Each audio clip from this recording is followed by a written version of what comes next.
3 seat मिलना मामूली बात नहीं है। कहाँ एनडीए में उपेंद्र कुशवाहा मांझी जी को एक सीट मिला है, पारस जी को कुछ मिला ही तो नहीं। यहाँ वो बड़े फायदे में भी हैं कि 3 सीट उनको मिला। झंझारपुर की सीट के बारे में पहले से ये था कि वो तो असल में चाहते थे कि मुजफ्फरपुर सीट मिले, लेकिन उनको नहीं मिला। और इसमें मल्लाहों के लिए माने कहीं तो कोई बात नहीं है कि उसमें मल्लाहों को कोई आरक्षण दिया जाएगा। तो एक बात कि वो जो कह रहे थे कि जो आरक्षण देगा उसी में जाएंगे, वो नहीं हुआ।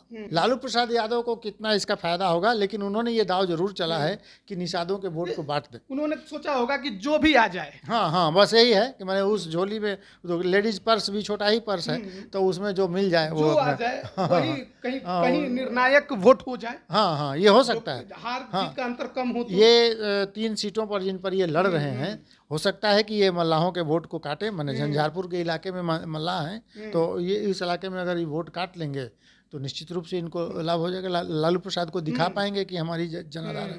हमको नहीं लगता है कि मुकेश सहनी उतरेंगे। मुकेश सहनी लोकसभा चुनाव नहीं लड़ेंगे। हमको ये लग रहा है जैसे गोपालगंज में तो सुरक्षित सीट है, वो खुद नहीं लड़ सकते हैं।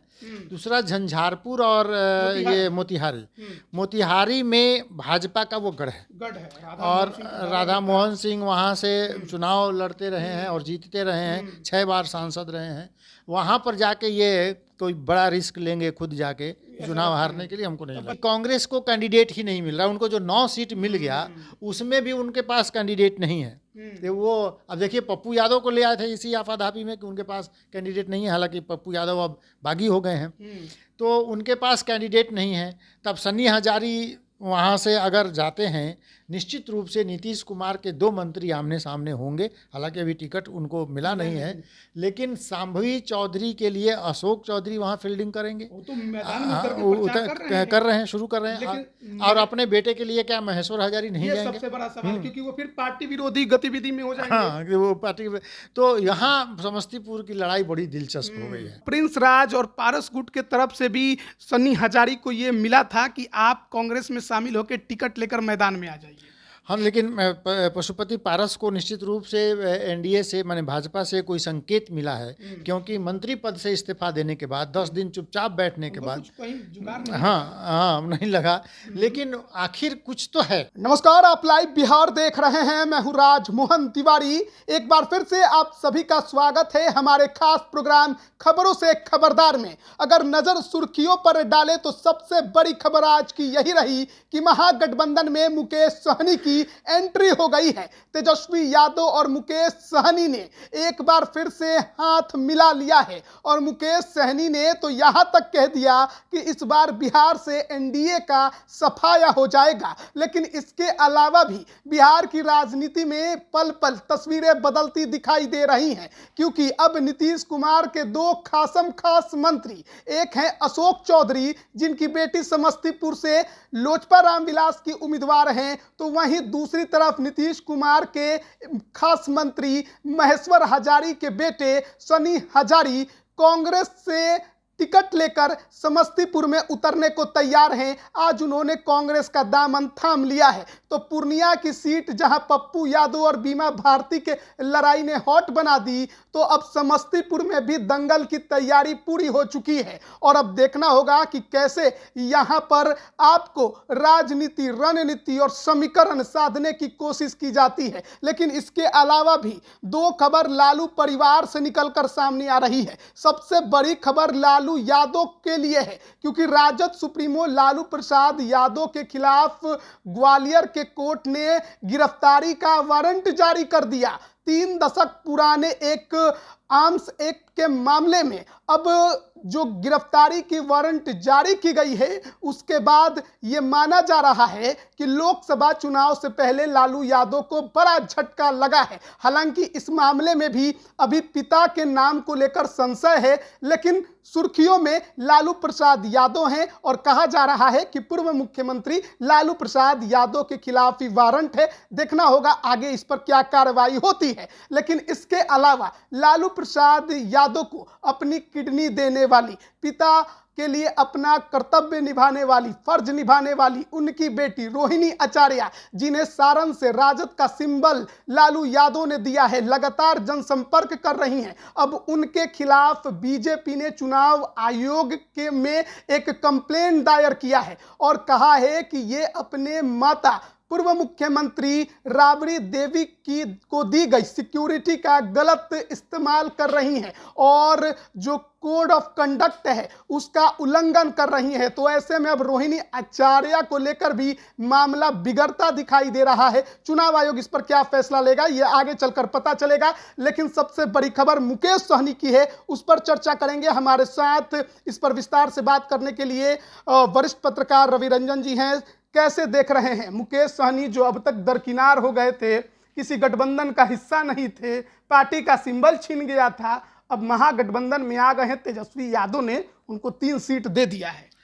हाँ, सीट तो उनको मिल गई। मैंने कल तक तो यही हो रहा था कि मुकेश सहनी न घर के रहे न घाट के और कहीं के नहीं रहे, लेकिन अब ये सबसे बड़ी राहत मुकेश सहनी के लिए है। सबसे बड़ी जीत, जीत कह सकते हैं उनको। हाँ, ये सबसे बड़ी जीत उनकी राजनीति की है कि वो अब महागठबंधन के हिस्सा हो गए और 3 सीट उनको मिल गया। मैंने 3 सीट मिलना मामूली बात नहीं है। कहाँ एनडीए में उपेंद्र कुशवाहा, मांझी जी को एक सीट मिला है, जी को कुछ मिला ही नहीं। यहाँ वो बड़े फायदे में भी हैं कि 3 सीट उनको मिला। झंझारपुर की सीट के बारे में पहले से ये था कि वो तो असल में चाहते थे कि मुजफ्फरपुर सीट मिले, लेकिन उनको नहीं मिला मुजफ्फरपुर सीट। उनको 3 सीटें जो मिली हैं उनमें से कितने पर वो जीतेंगे ये देखना होगा। लेकिन ये वही मुकेश सहनी हैं जो भरे प्रेस कॉन्फ्रेंस में तेजस्वी यादव के सामने माने इन्होंने विरोध खड़ा किया था और फिर पीठ में छुरा घोंपने का आरोप लगाया था और बाद में ये दोनों की राह अलग हो गई थी। आज तेजस्वी यादव ने कहा कि मेरे बड़े भाई हैं मुकेश सहनी। तो ये जो केमिस्ट्री दिखाने की कोशिश हुई है, तो इसमें हम कह सकते हैं कि लालू यादव ने एक बड़ा दांव खेला है अपने विरोधियों पर और मल्लाह वोटरों को अपनी तरफ करने के लिए, निषाद और जो वोटर हैं मल्लाह, उनको अपनी तरफ करने के लिए एक बड़ी चाल चली है। मुकेश सहनी इसमें कितना सक्सेस होंगे देखना होगा, लेकिन मुकेश सहनी की जीत ये है कि उन्होंने एक बड़ा काम कर लिया। दूसरा, उनको चुनाव का चिन्ह भी मिल गया। अब तो माने लेडीज पर्स हालांकि उनको मिला है, लेकिन जो उनका पहले का नाव था वो उनसे छिन गया है, कोई दूसरी पार्टी उसको ले ली है। लेकिन अब लेडीज पर्स लेके मुकेश सहनी मैदान में उतरेंगे, घर घर घूमेंगे। अब उस झोली में, उस पर्स में कितना मिलेगा वोट ये देखना होगा, जनता कितना दान दक्षिणा दे रही है। हाँ, ये देखना होगा। लेकिन सवाल है कि मुकेश सहनी लगातार अति पिछड़ों की बात करते रहे, निषाद समाज को एकजुट करने की बात करते रहे, संकल्प यात्रा झारखंड, यूपी, बिहार में निकाला, एक बड़ा उन्होंने आरक्षण का मुद्दा जो है वो उठाया है तीनों राज्यों में और कहते रहे हैं कि 60 सीटों पर हम असर छोड़ेंगे। तो मुकेश सहनी के महागठबंधन में आने से सवाल सबसे पहला यही है कि 60 सीटें छोड़ देते हैं, लेकिन बिहार में जो 40 सीटें हैं, क्या महागठबंधन के पक्ष में कुछ हवा बदलेगी? क्या निषाद समाज, खासकर मल्लाह समाज, क्या महागठबंधन के पक्ष में वो आएगा एनडीए को छोड़कर? देखिए, मुकेश सहनी की ये जो राजनीति, मैंने आज उनको जीत की बात तो ज़रूर है, लेकिन ये अवसरवादी राजनीति, वो कहते रहे थे कि जो आरक्षण देगा उसी के पक्ष में जाएंगे, लेकिन जब किसी ने नहीं पूछा तो कहीं भी चले गए। माने वहाँ से तो आश्वासन नहीं मिला कि मैंने आरक्षण मिलेगा। तो कांग्रेस का घोषणा पत्र हाँ अभी आएगा। मैंने आज घोषणा पत्र जारी हो गया, दिल्ली में कांग्रेस ने घोषणा पत्र जारी कर दिया है और इसमें मल्लाहों के लिए मैंने कहीं तो कोई बात नहीं है कि उसमें मल्लाहों को कोई आरक्षण दिया जाएगा। तो एक बात कि वो जो कह रहे थे कि जो आरक्षण देगा उसी में जाएंगे, वो नहीं हुआ। और अब है कि वो दावा कर रहे थे कि उत्तर प्रदेश के कई सीटों पर उनका है और बिहार में तो है ही, माने उत्तर बिहार, झारखंड, माने उत्तर बिहार में हम ये कह रहे हैं कि मल्लाहों की बड़ी संख्या है। माने सीमांचल के इलाकों से लेकर पूर्णिया, किशनगंज, सुपौल, आप इधर चले जाइए, फिर इधर मुजफ्फरपुर, मधुबनी, झंझारपुर, उधर ये पूरा इलाका जहाँ नदियों का भरमार है, जहाँ मल्लाहों की संख्या है, तो उन जगहों पर उनकी निश्चित रूप से एक सन ऑफ मल्लाह का इमेज उन्होंने बनाया था और उसका एक असर तो जरूर है, उनके पक्ष में एक वोट है। लेकिन उत्तर बिहार में पिछले कई चुनाव में जो वो खुद लड़े हैं और हारे हैं, तो उससे पता चलता है कि मल्लाह एकजुट होकर उनको वोट देता नहीं है। दूसरा कि एक मल्लाह को एनडीए ने भी वोट दिया, ये टिकट दिया हुआ है। अजय निषाद को हालांकि बेटिकट किया गया है, लेकिन दूसरे एक निषाद को दिया गया। तो निषादों के वोट में बंटवारा होगा। लालू प्रसाद यादव को कितना इसका फायदा होगा, लेकिन उन्होंने ये दाव जरूर चला है कि निषादों के वोट को बांट दे। उन्होंने सोचा होगा कि जो भी आ जाए, हाँ, बस यही है कि मैंने उस झोली में तो लेडीज पर्स भी छोटा ही पर्स है, तो उसमें जो मिल जाए वो आ जाए वही कहीं निर्णायक वोट हो जाए। हाँ, ये हो सकता है। हार जीत का अंतर कम हो तो। ये 3 सीटों पर जिन पर ये लड़ रहे हैं, हो सकता है कि ये मल्लाहों के वोट को काटे। मैंने झंझारपुर के इलाके में मल्लाह हैं, तो ये इस इलाके में अगर ये वोट काट लेंगे तो निश्चित रूप से इनको लाभ हो जाएगा। लालू प्रसाद को दिखा पाएंगे कि हमारी जनाधार है। अब विधानसभा की बात भी हाँ। तो देखिए 3 सीट मिले हैं, झंझारपुर, गोपालगंज और मोतिहारी की। तो 2019 का लोकसभा चुनाव मुकेश सहनी ने लड़ा, खगड़िया से हार गए। 2020 का विधानसभा चुनाव सिमरी बख्तियारपुर से लड़ा, हार गए। अब सवाल है कि 2024 में जो ये 3 मुश्किल सीटें महागठबंधन में उनको मिली हैं, जहां कहा जा रहा है कि राजद को उम्मीदवार नहीं मिल रहा था, तो ये मुकेश सहनी के खाते में चली गई। तो क्या इन 3 में से एक सीट पर मुकेश सहनी खुद मैदान में उतरेंगे? हमको नहीं लगता है कि मुकेश सहनी उतरेंगे। मुकेश सहनी लोकसभा चुनाव नहीं लड़ेंगे। हमको ये लग रहा है जैसे गोपालगंज में तो सुरक्षित सीट है, वो खुद नहीं लड़ सकते हैं। दूसरा झंझारपुर और ये मोतिहारी में भाजपा का वो गढ़ है और राधा मोहन सिंह वहाँ से चुनाव लड़ते रहे हैं और जीतते रहे हैं, 6 बार सांसद रहे हैं। वहाँ पर जाके ये कोई बड़ा रिस्क लेंगे खुद जाके चुनाव हारने के लिए, हमको नहीं लगता है। अब एक झंझारपुर है, झंझारपुर में मल्लाहों का वोट माने थोड़ा बहुत जरूर है। लेकिन पिछड़ों का वोट है। हाँ, अति पिछड़ों को छोड़ दे तो अति पिछड़ा का वोट है। हाँ, लेकिन एक जमाने में झंझारपुर कांग्रेस का गढ़ था, लेकिन अब वो मामला बिखर गया है और भाजपा वहाँ जोरदार टक्कर देती है और जदयू के साथ है और दूसरी पार्टियां भी। इस बार एनडीए का गठबंधन थोड़ा ज़्यादा मजबूत है। तो मुकेश सहनी झंझारपुर में भी कोई बड़ा कर पाए। अब एक वही सीट है जहां पर वो खड़े हो सकते हैं और हमको नहीं लगता कि वो हारने के लिए खड़े होंगे। तो अब देखना होगा कि मुकेश सहनी क्या कोई चुनाव लड़ते हैं लोकसभा का या अपने प्रत्याशियों को दे के उनको खड़ा करते हैं। चलिए दूसरे खबर की ओर बढ़ते हैं और वो खबर महेश्वर हजारी के बेटे और अशोक चौधरी की बेटी को लेकर है। लोजपा रामविलास के उम्मीदवार हैं संभवी समस्तीपुर में, लेकिन समस्तीपुर से ही टिकट चाहते थे महेश्वर हजारी के बेटे सनी हजारी। लोजपा रामविलास के राष्ट्रीय अध्यक्ष चिराग पासवान से भी मिले, उनकी दाल नहीं गली, तो अब उन्होंने कांग्रेस का दामन थाम लिया है। और चर्चा तो यही है कि एन वक्त में आने का मतलब है कि टिकट कंफर्म होगा, लड़ने की तैयारी होगी और अब सिंबल ही लेना बाकी होगा। तो ऐसे में समस्तीपुर में 2 मंत्री के जब घर के लोग, परिवार वाले आपस में भिड़ेंगे तो नीतीश कुमार कहाँ जाएंगे? हाँ ना, नीतीश कुमार के 2 मंत्री या दोनों उनके प्रिय मंत्री माने अशोक चौधरी तो उनके बहुत करीबी हैं, महेश्वर हजारी भी हैं, उनको अच्छा पद पर रखा है नीतीश कुमार ने। तो महेश्वर हजारी, अच्छा देखिए महेश्वर हजारी का पूरा परिवार माने पूरा खानदान, उन लोगों का राजनीति ही पेशा है। माने ये भी जो उनके बेटे हैं सन्नी हजारी, ये भी जिले स्तर पर और पंचायत स्तर पर राजनीति करते रहे हैं और उसमें हमेशा सक्रिय रहे हैं। एक दूसरी महत्वपूर्ण बात है कि कांग्रेस को कैंडिडेट ही नहीं मिल रहा। उनको जो 9 सीट मिल गया उसमें भी उनके पास कैंडिडेट नहीं है। तो वो अब देखिए पप्पू यादव को ले आए थे इसी आफाधापी में कि उनके पास कैंडिडेट नहीं है, हालांकि पप्पू यादव अब बागी हो गए हैं, तो उनके पास कैंडिडेट नहीं है।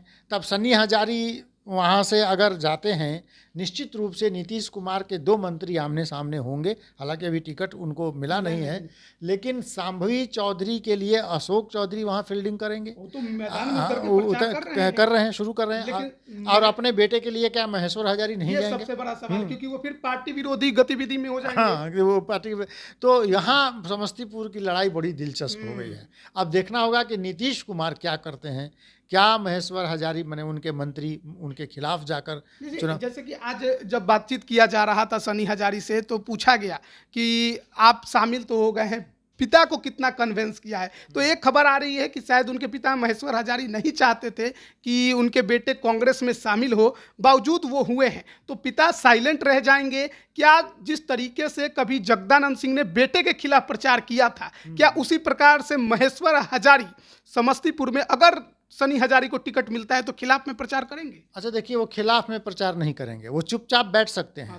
हाँ, वो साइलेंट हो सकते हैं कि माने हम इसमें नहीं हैं कहीं। वो खिलाफ प्रचार नहीं करेंगे, क्योंकि मैंने शुरू में कहा कि वो पूरा परिवार, पूरा खानदान, माने वो रामविलास पासवान के परिवार से भी जुड़ा हुआ परिवार है। और समस्तीपुर के उस इलाके में ये लोग पंचायत स्तर से लेकर ऊपर तक राजनीति में है, तो हर कोई राजनीति कर रहा है, तो उनके पिता चुपचाप बैठ जाएंगे और उनके खिलाफ लेकिन वो नहीं। एक चर्चा ये भी है कि प्रिंस राज और पारस गुट के तरफ से भी सनी हजारी को ये मिला था कि आप कांग्रेस में शामिल होकर टिकट लेकर मैदान में आ जाइए। हाँ, लेकिन पशुपति पारस को निश्चित रूप से एनडीए से, माने भाजपा से कोई संकेत मिला है, क्योंकि मंत्री पद से इस्तीफा देने के बाद 10 दिन चुपचाप बैठने के बाद हाँ नहीं लगा। लेकिन आखिर कुछ तो है कि जैसे वो आके कह रहे हैं कि मैं एनडीए के साथ हूँ, प्रधानमंत्री जी के साथ हूँ, प्रधानमंत्री जी ने कुछ आश्वासन दिया होगा। और बीजेपी के पास इस समय ये भी तो कहा जाता है ना कि राजनीति में भी वही होता है कि हाथी के दांत खाने के और दिखाने के और निश्चित रूप से मैंने हो सकता है कि चिराग पासवान को जगह जगह हर्ट करने के लिए उन्होंने कोई योजना बनाई हो और फिर ये चाल चला हो कि हम आपके साथ ही हैं और घुस के भीतर घात करें, ये भी हो सकता है। तो समस्तीपुर में एक बड़ा खेल होने वाला है। सांभवी चूंकि नीतीश कुमार के बेहद करीबी अशोक चौधरी के, और भी दलित परिवार, माने अशोक चौधरी दलित नेताओं में से हैं, तो नीतीश कुमार चाहेंगे कि वो जीते वहां से, तो नीतीश कुमार भी अपनी एड़ी चोटी करेंगे। लेकिन सबसे बड़ा है कि अब महेश्वर हजारी इस पर क्या एक्शन और रिएक्शन, ये देखना बहुत होगा कि महेश्वर हजारी चुपचाप बैठ जाते हैं कि बेटे के पक्ष में चुनाव प्रचार करते हैं। अगर चुनाव प्रचार करेंगे तो पार्टी विरोधी गतिविधि में जाएंगे, अगर वो नहीं करते हैं तो बेटा उनका अपना जो अपने पक्ष जो कर पाएगा वो देखना होगा कि क्या होता है। तो बिहार की राजनीति जो है बड़े दिलचस्प मोड़ पर पहुंच गई है। जिस तरीके से हर दिन कुछ ना कुछ नया हो रहा है, वैसे ही आज भी हमें देखने को मिला। और अब बाप बेटे की लड़ाई होगी या फिर दो मंत्रियों के बच्चों के बीच की लड़ाई समस्तीपुर रह जाएगी, यह देखने वाली बात है। लेकिन सबसे बड़ी बात आज बिहार की राजनीति में यही रही कि महागठबंधन में मुकेश सहनी की एंट्री हो गई। तेजस्वी यादव के साथ जो गिले शिकवे थे वो सब खत्म हो गए हैं। अब दोनों जोड़ीदार होकर मैदान में उतरेंगे। तेजस्वी यादव ने बड़ा भाई भी उनको कहा है, मुकेश सहनी ने छोटा भाई कहा। पुरानी जो बातें थी पीठ में छुरा घोंपने की, उस पर मिट्टी डाल दी गई है और कहा गया है कि लोकसभा ही नहीं विधानसभा में भी मजबूती के साथ लड़ेंगे। लेकिन सवाल है कि मुकेश सहनी को जो 3 सीटें मिली हैं, झंझारपुर, गोपालगंज और मोतिहारी, क्या मुकेश सहनी खुद चुनाव लड़ेंगे या फिर अपने सिपाहियों को ही मैदान में उतारेंगे? अगर लड़ेंगे तो वो सीट क्या झंझारपुर की होगी? देखिए, अति पिछड़ा वोट है, मल्लाब वोट भी वहाँ है, लेकिन मुकेश सहनी की जो बीते राजनीति रही है वो खास अच्छी नहीं रही है सक्रिय मैदान में, और 2 चुनाव हार चुके हैं। अगर इस बार भी कुछ उलटफेर हो गया तो उनके लिए बड़ा नुकसान होगा और शायद ही लगता है कि मुकेश सहनी ये रिस्क ले। लेकिन इसके अलावा देखिए, अब जिस तरीके की लड़ाई बिहार में हुई है और लोकसभा चुनाव से पहले लालू प्रसाद को वारंट जारी कर दिया गया है, इसको लेकर भी गहमागहमी बढ़ने वाली है। और रोहिणी आचार्य को लेकर बीजेपी ने जो चुनाव आयोग में कंप्लेन किया है, उस पर भी गहमागहमी बिहार में बढ़ने वाली है और कल से और ज़्यादा हल्ला बिहार में आपको देखने को और सुनने को मिलेगा। बने रहिए लाइव बिहार के साथ। आप सभी का बहुत बहुत धन्यवाद। लाइव बिहार यूट्यूब पर सब्सक्राइब और फेसबुक पर लाइक जरूर करें।